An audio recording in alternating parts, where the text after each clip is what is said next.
Halo guys, welcome back to Korea Remit bersama orang Korea yang medok. Oke, banyak banget polo-polo yang tanya aku, Mas, kondisi COVID di Korea kayak apa? Karena di Indonesia cukup banyak yang bilang ke aku kondisinya semakin memburuk dan PPKM. Dan pengen tahu Korea kayak apa sekarang. Oke, Korea juga memburuk, Rek. Dan sekarang kita udah memasuki tahap social distancing yang paling parah, yaitu level 4. Jadi ada level 1, 2, 3, 4. Dan ini pertama kalinya kita masuk level 4. Tapi ini nggak secara keseluruhan. Beberapa kota level 4, ada juga yang level 3, ada juga yang level 2. Sehingga ada juga orang yang mengkritik ini nggak efektif. Orang Seoul tinggal liburan ke tempat lain. Dan di Korea untuk keluar kota itu nggak dicek identitasnya. Kita mau naik mobil, mau naik transportasi umum, naik kendaraan pribadi, itu nggak dicek. Jadi itu kebebasan, makanya banyak yang mengkritik. Nah, kenapa di Korea ini memasuki tahap 4? Karena perharinya jumlah orang yang terkena COVID ini melebihi 1.000 orang. Udah 1 minggu lebih ini 1.000 lebih terus, 1.100, 1.200, 1.300, 1.400, 1.500. Itu yang membuat Seoul ini memasuki tahap 4 saat ini. Tahap 4 ini sudah dimulai sejak tanggal 12 Juli dan diperkirakan akan berlangsung hingga tanggal 25 Juli. Nah, setelah itu kalau membaik kemungkinan diturunkan ke tahap 3, tapi kalau misalnya memburuk pastinya di-extend. Sekarang tak ceritakan tahap 4 ini kehidupannya kayak apa. Nah, di tahap keempat ini sebenarnya masih sama dengan tahap-tahap sebelumnya, yaitu tidak boleh kumpul lebih dari 4 orang. Oke? Tidak boleh kumpul lebih dari 4 orang. Jadi misalnya sekarang aku sama 3 orang temanku ke restoran, masih bisa. Mau ke cafe, masih bisa. Dine in, masih bisa. Tapi seketika 18.00 itu langsung dibatasi menjadi 2 orang. Jadi 4 orang ini harus pecah dan bubar menjadi 2-2 kalau masih mau. Lebih baik lagi kalau pulang ke rumah masing-masing. Nah, terus mungkin ada yang mikir, oh kalau gitu misalnya di cafe ini Mas jam 5.59, terus ketika jam 6, ya udah 2 orang ini ke sana, 2 orang ini ke sana. Boleh nggak Mas? Meski satu toko tapi beda tempat. Itu nggak boleh. Jadi ini juga agak uniknya. Kalau misalnya cafe ini, misalnya mereka ini kapasitasnya 10 orang gitu ya. 2 orang datang, duduk sana, 2 orang datang, duduk sini, 2 orang lagi sini, 2 orang lagi sini, 2 orang lagi sini. Boleh. Ini memang ada angkanya, tergantung luas tokonya itu ada batasan angka orangnya.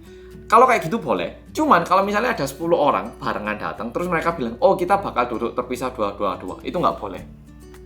Oke, jadi kalau 2-2-2 yang datang boleh, tapi kalau lebih besar kelompoknya dan mau duduk 2-2-2 itu nggak boleh. Sehingga itu juga menjadi suatu bahan yang dikritik oleh banyak orang. Nggak cuma itu, Rek. Ini juga berlaku untuk naik taksi, untuk yang olahraga golf, dan juga untuk yang naik gunung. Jadi naik gunung harus cuma berdua, nggak boleh bertiga. Main golf juga harus cuma berdua. Naik taksi pun harus cuma berdua, dan ini dikritik oleh banyak orang. Naik taksi dibatasi 2 orang. Oke. Yang punya anak 2 orang gimana? Misalnya mama sama 2 anak, masa nggak boleh? Nah terus bis boleh penuh, kereta bawah tanah boleh penuh, tapi taksi cuma 2 orang. Apakah itu efektif? Nah di Korea sendiri peraturan social distancingnya ini cukup banyak dikritik. Jadi lebih tepatnya sebelum jam 6 itu maksimal 4 orang, setelah jam 6 itu 2 orang, dan sebenarnya ini lebih mengartikan tinggal lo di rumah. Cuman kalau misalnya bisnis tutup total kan agak gimana, makanya dibatasi 2 orang. Nah, sehingga ada yang tanya, lu Mas Hansol, terus gimana caranya pemerintah itu meyakinkan ataupun memastikan yang duduk itu cuma 2 orang, ataupun tokonya itu benar-benar menaati peraturan? Pertama, di Korea setiap kali kita masuk toko, itu harus scan QR code kayak gini. Nah, QR code ini cuman bisa digunakan dalam waktu 15 detik. Ini ada 10, 9, 8, kelihatan nggak?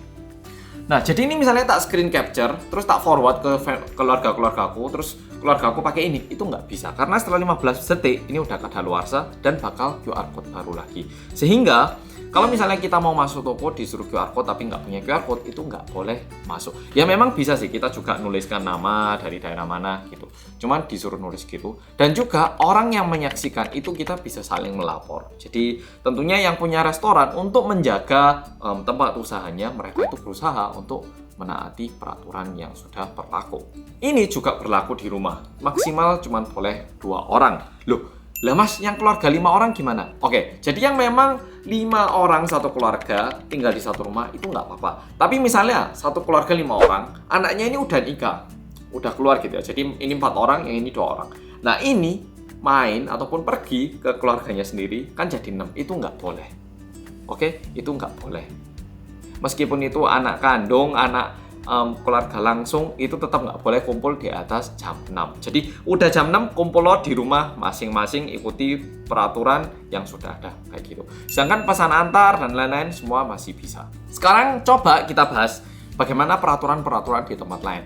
Yang pertama, acara pernikahan dan juga acara pemakaman itu dibatasi maksimal cuma dihadiri oleh 49 orang dan cuman diizinkan kepada saudara. Jadi nggak boleh, oh ini teman dekatku, itu nggak boleh. Harus yang ada hubungan darahnya maksimal 49 orang, baik itu pernikahan ataupun acara pemakaman.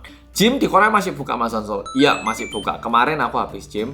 Nah, di gym memang dibatasi. Kalau gym yang agak besar, kapasitas orang yang boleh masuk juga lebih besar. Kalau gymnya kecil, kapasitas orang yang boleh masuk juga lebih kecil.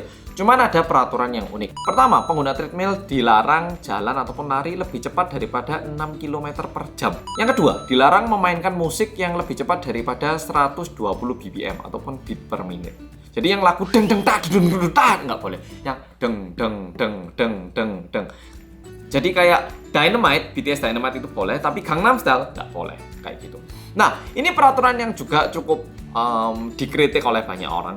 Loh, kok nggak boleh, kenapa? Pemerintah bilang dengan alasan kalau olahraganya terlalu intens, nanti keringatnya terlalu banyak dan juga air liurnya itu bisa muncrat kemana-mana. Memang masuk akal. Tapi hal ini nggak terlalu efektif karena setiap orang ada yang lebih cepat keringatan, ada orang yang meskipun lari intens nggak berkeringat. Sehingga ini juga dikritik dan nggak boleh mandi di gym. Jadi yang mau nge-gym pulang mandinya di rumah, nggak boleh mandi di situ.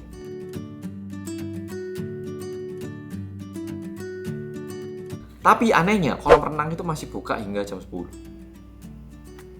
Dan untuk ibadah semua harus online. Semua ibadah harus online. Oke? Tapi anehnya, kayak di kampung-kampung gitu, kan pasti ada tempat kumpulnya bapak-bapak atau ibu-ibu ya. Kayak apa ya ngomongnya ya? Kampung, kayak tempat rapatnya kampung gitu loh misalnya. Apa ya? Kalau di kota mungkin kita agak jarang ya. Misalnya kantor RT gitu ya. Kita ngomongnya jangan kantor RT. Kalau kantor RT itu kantor. Ini misalnya tempat perkumpulan warga gitu ya. Jadi ada satu gedung tempat perkumpulan warga. Itu diizinkan dan tidak dibatasi. Sehingga banyak orang juga ngekritik. Lah, kalau gitu misalnya orang-orang kumpul di situ, main di situ, gimana?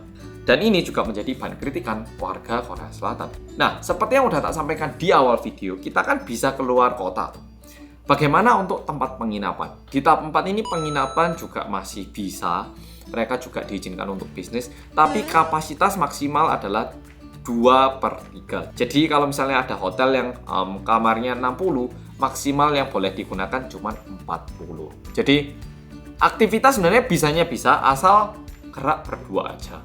Mas, di Korea yang pakai masker berapa banyak? Kalau di Korea misalnya kita di tempat umum ya, bisa dibilang semua 99%, kayak jarang yang nggak pakai. Mungkin di tempat yang ngerokok, beberapa orang yang ngerokok, ataupun beberapa kayak tempat tinggalku ini satpamnya, cuman dia waktu wirawiri jarak dekat gitu ya, cuman jarang banget yang nggak pakai masker, karena kalau nggak pakai itu pasti langsung bisa dikritik dan juga ya membawa masalah sih. Kalau misalnya ada satu kelompok nggak pakai masker gitu, bisa dilaporkan ke polisi juga.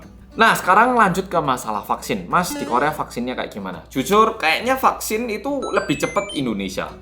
Kayaknya lebih cepat di Indonesia dan lebih awal Indonesia. Cuman pilihan vaksinnya agak berbeda. Oke, ini agak berbeda. Untuk vaksin gimana? Di Korea ini ada 5 vaksin yang sudah digunakan. Ada Pfizer, Moderna, AstraZeneca, Janssen, sama Novavax. Cuman yang paling umum AstraZeneca sama Pfizer sekarang ini.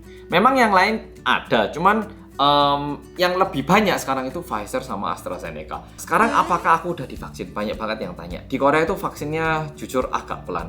Di rumahku, di keluargaku yang sudah divaksin itu cuman papaku, itu pakai AstraZeneca dan juga cuman suntikan pertama. Karena papaku udah usia di atas 60. Mamaku yang masih usia di bawah 50 ini kalau nggak salah udah dibookingkan untuk tanggal vaksinnya.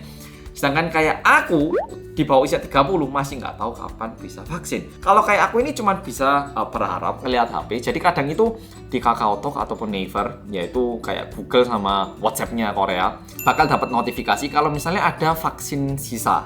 Nah, misalnya nih di sini ada rumah sakit apa, mereka satu harinya 20 orang kan ya. Pasti udah dibookingkan kan ya. Tapi kalau misalnya ada satu orang nggak bisa datang, mereka itu langsung ngasih notifikasi ke orang sekitar. Nah, ada satu vaksin sisa, siapa yang mau? Nah, itu baru bisa aku dapetin. Jadi yang di bawah usia 30 sekarang ini kita masih hopeless banget. Sungguhan. Dan aku itu udah beberapa kali begitu ada notif aku klik langsung hilang. Jadi benar-benar rebutan kita yang di bawah usia 30 ini masih belum divaksin. Cuman untuk pilihannya kebanyakan Pfizer. Jadi kayak gitu. Dan mungkin ada yang tanya, Mas di Korea ada nggak yang nggak percaya COVID atau gimana? Yang nggak percaya COVID nggak ada, bisa dibilang nggak ada. Ya, tidak ada. Itu bisa aku bilang. Mungkin ada kelompok kecil tapi nggak sampai yang mendapat sorotan besar terus membuat media rame gitu, tidak ada. Ya, jadi kondisi COVID kayak gitu. Sekarang nggak cuma di Indonesia, nggak cuma di Korea, tapi di banyak negara pastinya udah kewalahan ngelawan COVID. Apalagi COVID ini sekarang versinya banyak banget. Udah ada Delta, sekarang ada Lambda, macem-macem. Dan kalau aku melihat apa yang bisa aku lakukan di kondisi kayak gini ya pastinya menggunakan masker dan kalau bisa tinggal di rumah. Dan aku yakin kondisi kayak gini ini menyusahkan banget buat teman-teman yang memiliki usaha offline yang mengharuskan customer datang ke tempat. Ini pasti susah banget. Dan aku juga nggak ngerti kata apa yang bisa meringankan beban teman-teman kita yang melakukan usaha kayak gini.